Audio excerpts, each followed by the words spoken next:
Azərbaycan xarici təhdidlərə qarşı güclü orduya malikdir. Eyni zamanda Azərbaycan daxili təhdidlər bizə yoxdur. Amma daxili təhdidlərin özü də xaricdən gəlir. Bayaq siz toxundunuz, o sapı özümüzdə olan baltaları hərəkətə gətirmək üçün. Onlar da bilsinlər ki, Azərbaycan güclü dövlətdir. Güclü dövlət, onun ordusu da güclüdür, onun polisi də güclüdür, onun xüsusi xidmət orqanları da güclüdür və bu günləri mən polisimiz haqqında ən xoş sözləri söyləyə bilərəm. Çünki mən indi izləyirəm, deməli, televiziya kanallarından, telegram kanallarından, deməli, internet televiziyalarından və digər, deməli, mətbu orqanlardan, mediadan izləyirəm. Ayrı-ayrı Avropa ölkələrində, deməli, ixtişaşlar baş verən zaman polisin davranışı. Atın ayaqları altına atır insanları. Atır. Fransada olmuş. İtlə qorxuzur. Rezin güllələrdən istifadə edir. Birləşmiş Ştatlarda polis sürücünü saxlayarkən, yol polisi saxlayarkən, sürücünün əlləri deməli, sükan rolunda olmalıdır. Niyə görə? Ona görə ki, əgər bunu etməsə o güllələnə bilər. Və polis deyir saxla, əgər saxlamasa, tabi olmasa güllələnə bilər. Yəni reallıqları söyləyirəm mən. Niyə görə? Birləşmiş Ştatlarda hər kəsin silahı var və nəticə ki budur.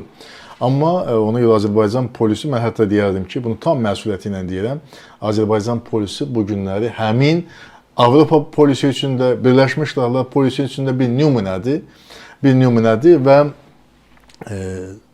və xüsusilə də bax bu yağışlı günlərdə Azərbaycan polisinin ayrı vətəndaşlara yolda qalmış o maşınları və s. onu göstərdiyi dəstəkdə, yəni siz də bunu biz onların hamısını yaydı, çox yüksək səviyyədə bir peşəkarlıq nümayiş etdirdi Azərbaycan polisi. Həm də bir mərhəmət, bir insanpərvərlik, yəni polis necə olmalıdır? Xalqın polisi necə olmalıdır? Azərbaycan polisi elə davranır. Sovet dövründə belə bir ifadə vardı. Mənim polisim məni qoruyur.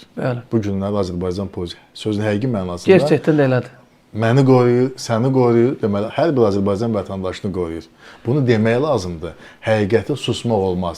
Demək lazımdır. Amma bəzən nəyin şahid olursan? Ən çox hədəfə çevrilən Azərbaycan polisi. Nəyinə şahid olursan? Məsələn, bir də görürsən ki, bir polis nəfəri qanuna zidd addım atıb. Hansı peşədə o yoxdur? Jurnalistikada da var. Var. Bu müəllimlərin arasında da var, həkimlərin də, mühəndislərin də və bir polis də qanuna zidd addım atıb. Bir də görürsən mətbuatda, xüsusilə də ağzı göyçəklər başlayırlar ki, Azərbaycan polisini ittiham eləməyə. Azərbaycan polisi yox, söhbət bir nəfərdən gedir. Bir nəfərdən gedir. Neçə min polis var? Ədalətli olun. Onun içində bir nəfərdə... Və o da cəzasını alır və bu bir mənalıdır. Ona görə də gəlin obyektiv olan, müqayisələr eləyəyin. Avropa ilə Birləşmiş Ştatlar, mən heç digər ölkələri müqayisə eləmək istəmirəm. Yəni, ən sivillərlə müqayisə edirəm ki, bugün Azərbaycan polisi doğrudan da örnəkdir, doğrudan da nümunədir. Amma ən çox hədəfə çevrilən Azərbaycan polisidir, ən çox hədəfə çevrilən təhlükəsizlik orqanlarının əməkdaşlarıdır. İctimai sabitliyin pozulmasında maraqlı olanlar sağ olun. Bax, söhbət ondan gedir ki, Azərbaycanda sabitliyin pozulmasında maraqlı olanlar çalışırlar ki, bu sabitliyi kim təmin edir? Polis, kimsə təmin edir? Bizim xüsusi xidmət orqanları, dövlət təhlükəsizlik xidməti.